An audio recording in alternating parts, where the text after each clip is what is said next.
இன்றைக்கி சித்திரை 1 தமிழ் புத்தாண்டு. அனைவருக்கும் தமிழ் புத்தாண்டு நல்வாழ்த்துக்கள். எப்போவுமே சரி, எல்லா நல்ல நாட்களிலும் குலதெய்வத்தை வணங்கிவிட்டு அடுத்த வேலையை நீங்கள் செய்யுங்க. அந்த நாள் நல்லதாக அமையும், அந்த வருடமும் நல்லதாக அவங்களுக்கு அமையும். குலதெய்வம் நம்ம குடும்பத்துக்கு என்ன செய்யும்னா, நீங்கள் போய் உங்கள் குடும்பத்தில் உள்ள பிரச்சனைக்கு எங்கே போய் என்ன பரிகாரம் நீங்கள் செஞ்சாலும் அதை முழுமையாக சரி பண்ணுறது குலதெய்வம் தான். ஆமாம், அதனால் குலதெய்வத்தை எப்போவுமே விட்டு கொடுக்காதீங்க.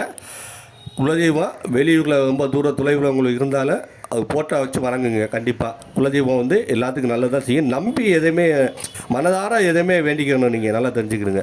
மனதார வேண்டி மண்டிட்டு வேண்டுனீங்கன்னா கண்டிப்பான முறையில் குலதெய்வம் உங்களை பாதுகாக்கும். அதில் எந்த மாற்றமும் இல்லை.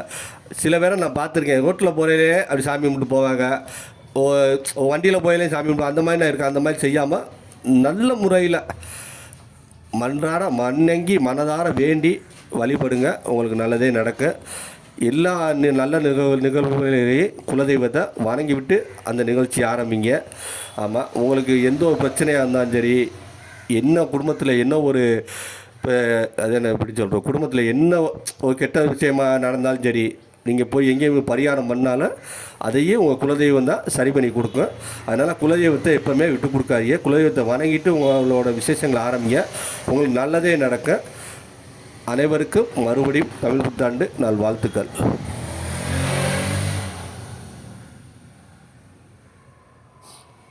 எனக்கு குலதெய்வம் 1 கிலோமீட்டர் தூரத்தில் தான் இருக்குது.